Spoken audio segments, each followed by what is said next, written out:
ndashima Imana ubugira kandi rabire ibyakozwe n'intumwa igize cyaho ca 12 uhere ku murongo waho wa 3 ubanza ugeze ku murongo waho wa 5. maze nko muri ico gihe umwami Herode ata mu maboko bamwe bo mw'ishengero ngo bagire nabi. Yicisha inkota Yakobo mwene nyina wa Yohana. Maze abonye ko bihimbaye Abayuda ariyongeza afata Petero. Hari mu minsi y'imitsima itambiwe. Amaze kumufata amushira mu ibohero, amuha abasoda 16 kumurinda ari bane. Birashoboka yuko hari hamageragezwa runaka uri kuracamo. Birashoboka yuko hariho ibintu utabonera igisubizo. Birashoboka yuko hari ahantu utabona inzira. Nababwiye ntago ngomba kwigisha ariko mfise message Imana yampaye. Umubiri wa mbere n'uyu mubona ni Tezuwera Justin, sumwe ni babiri. Uwo mushobora kubona n'uyu hanze, uyu mubona jewe kuva hasi gusika hejuru, uyu niwe jewe. Uyu anye ashobora kugira ikibazo cy'intege nke, ako kanya bikaca bigaragarira umuntu wese. Uyu ashobora kugwara, ako kanya bikaca bibonekera umuntu wese. Uyu ashobora gusonza, aka kanya bikaca bibonekera umuntu wese. Uyu ashobora guhura n'ikibazo runaka, ako kanya kubera ari ugaragaraho hanze bikaca bibonekera umuntu wese. Kandi amaso yawe undavye neza urashobora kumbona ukavuga ngo hariho ikibazo runaka afise. Kandi umunwa w'uyu mubiri w'uyu ni Tezuwera wo hanze n'uyu ndiko ndavugisha. Ariko hariho uwundi muntu ari ndani imbere mu mutima afata ingingo nyinshi, avuga ibintu vyinshi ariko bitumvikana hanze. Birashoboka ko Petero yari karavuga ngo Mana, ibuka ibikorwa nagukoreye, ibuka abona bwiye ubutumwa, ibuka abona sengeye, raba n'ubu nditsafise umugambi muremure wo kuwusengera n'abandi. Haga ngo Mana ndungikira ubufasha. Ishengero naryo riri hari ariko rirasenga, rivuga ngo turanse yuko Petero ubuzima bwe burangira, turanse yuko Petero ubuzima bwe buhera, turanse yuko Petero ubuzima bwe bushigwa kwiherezo. Herode arafata ingabo zikwiye zose, ingabo 16 ku mpande hose haba ingabo zikikuje zimuzungurutse n'iminyororo imufashe kugira ngo ntashobore kuronka ukuntu arengana. Ariko nawe akavuga ngo Mana, nukuri nakuye amaso yanje kuri zino ngabo zinkikije hano, nakuye amaso yanje kuri zino ngabo. Ndabona ko Satani, ndabona ko Herode yakoresheje uburyo bwiwe kugira ngo ashire mu ibohero, ariko hari uburyo bwawe nawe bwo kumbura mu ibohero.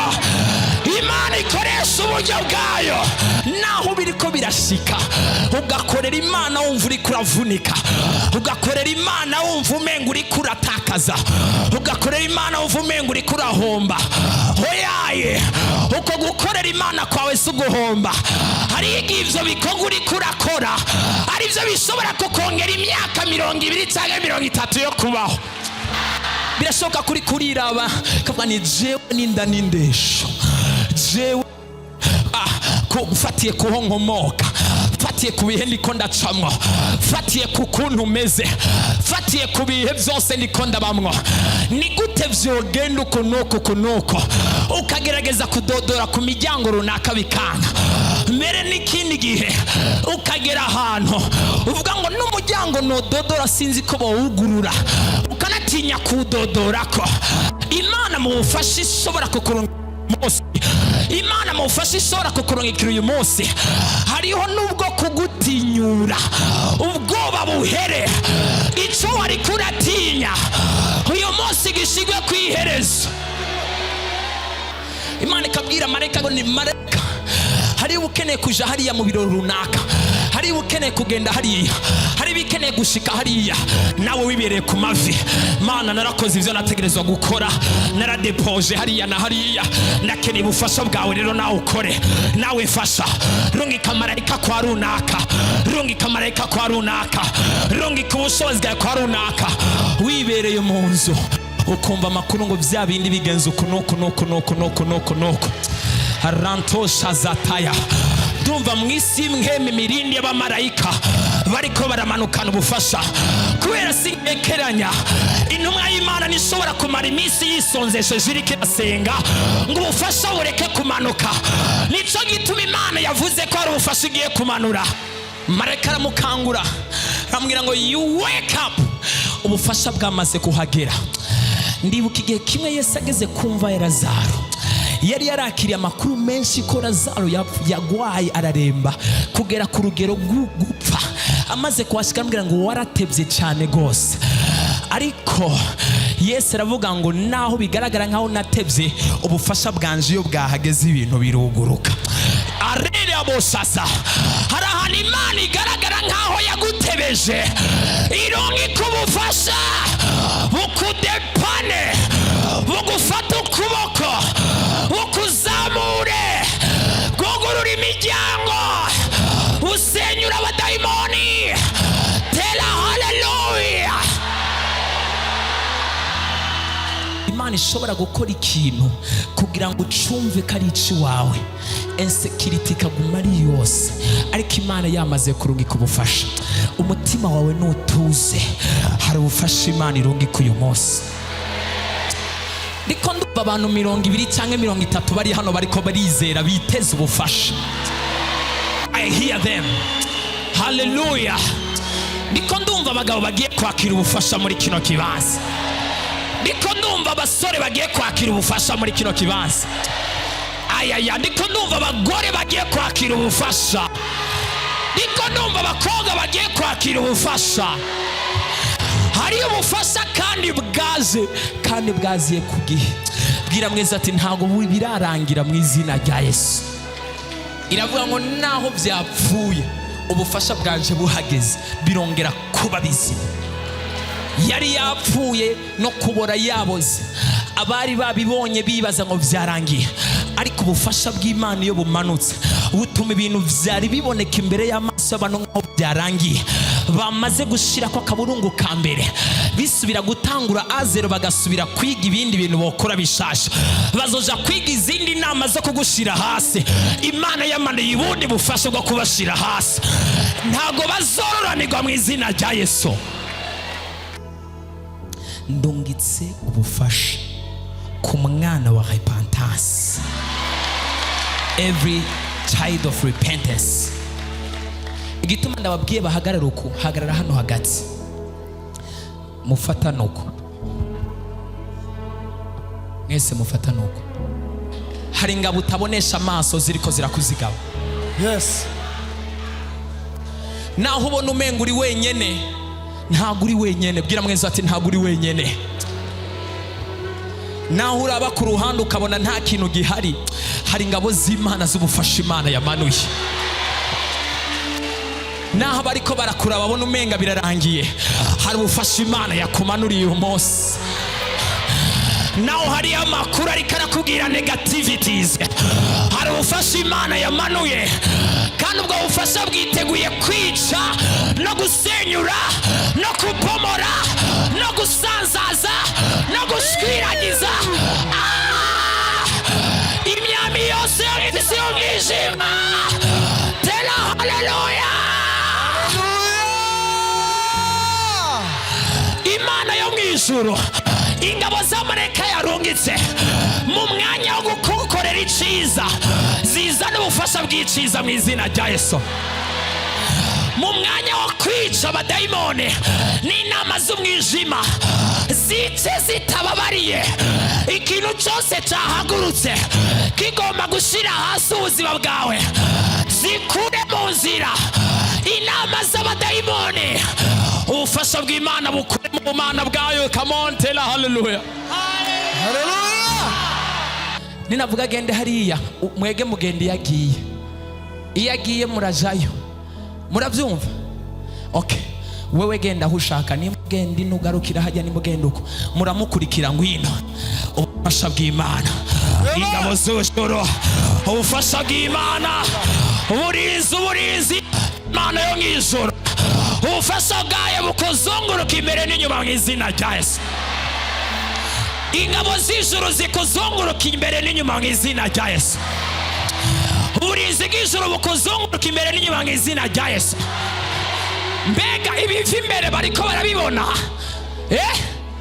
Ibiva imbere izi ngabo zirabibona, ibiva iburyo zirabibona, ibiva inyuma zirabibona, ibiva ku ruhande zirabibona.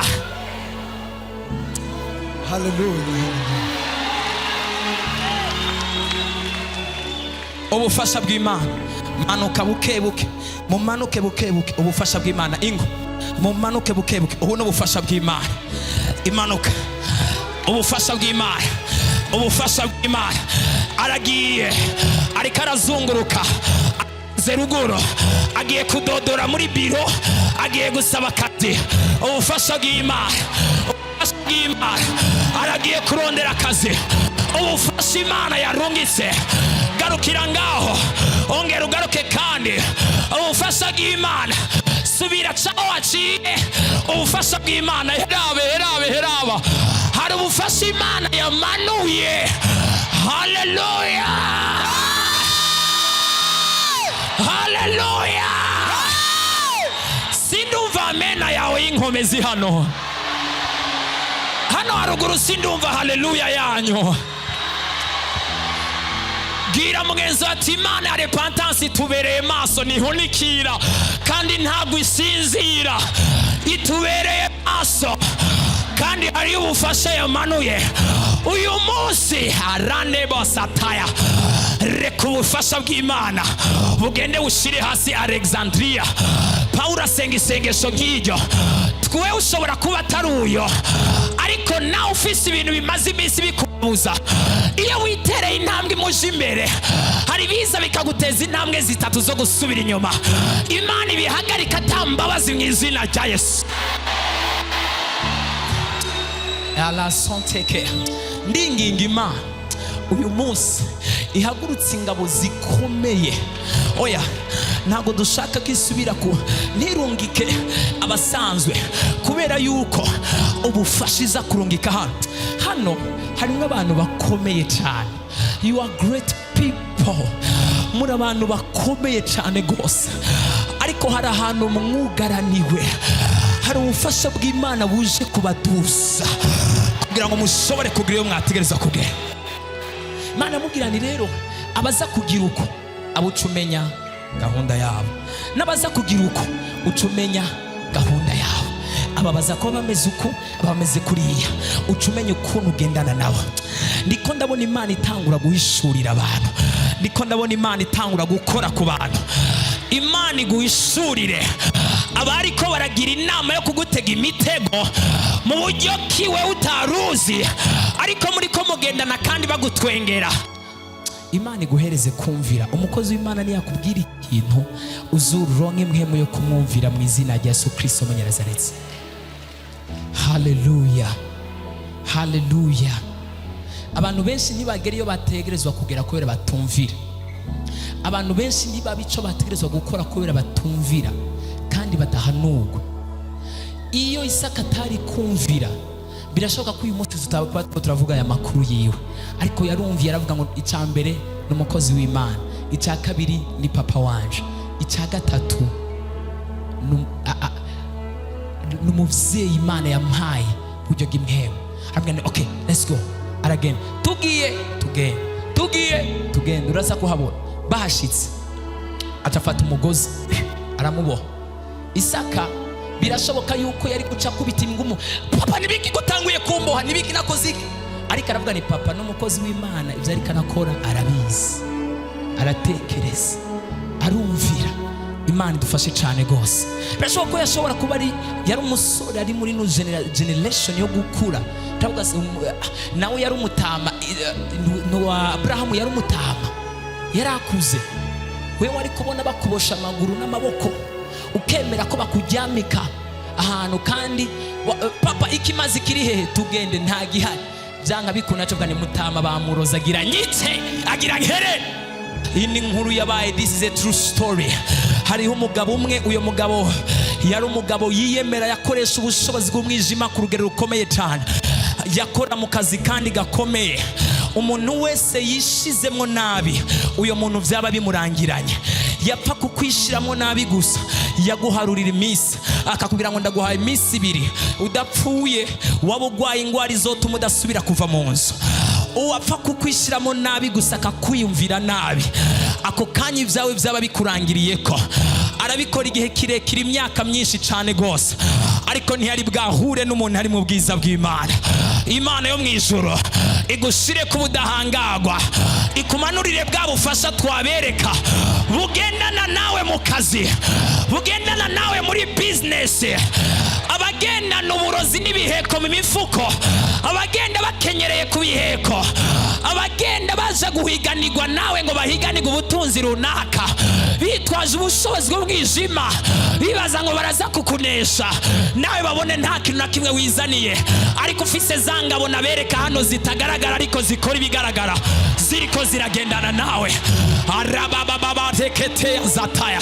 Imana ikuzungurukishe ku bushobozi utuma abantu bavuga ngo uyu muntu n'umurozi cyangwa afise umuntu w'abakomeye. Nago twumva ukuntu ashobora gusavayivinga no gushobora gutera intambwe hano hantu. Imana yo mu ijuru icireho impamvu ituma abantu bakwibazaho kandi ntibazigere bagutahura. Never ntibazigere bagutahura. Imana ikunyegeze, inyegeza hari ubutunzi bwawe, inyegeza hari amahoro yawe, inyegeza hari protection yawe. Bagume babona bategura imitego izinduka, babone bategura kukugirira nabi aho bateze ntabari huca. Uyu muntu ni gisigo agira ibintu nibiki bayobego bibacange. Imana yo mu ijuru icanganye ibintu ikwambika uburinzi n'ubushobozi n'ubufasha buvuye mu ijuru. Tera haleluya. Don't fear. Nuti abari ku ruhande rwacu barakomeye gusumba bari ku ruhande rwawe. Ingabo z'Imana ziri ku ruhande rwawe zirakomeye gusumba iziri ku ruhande rw'Imana.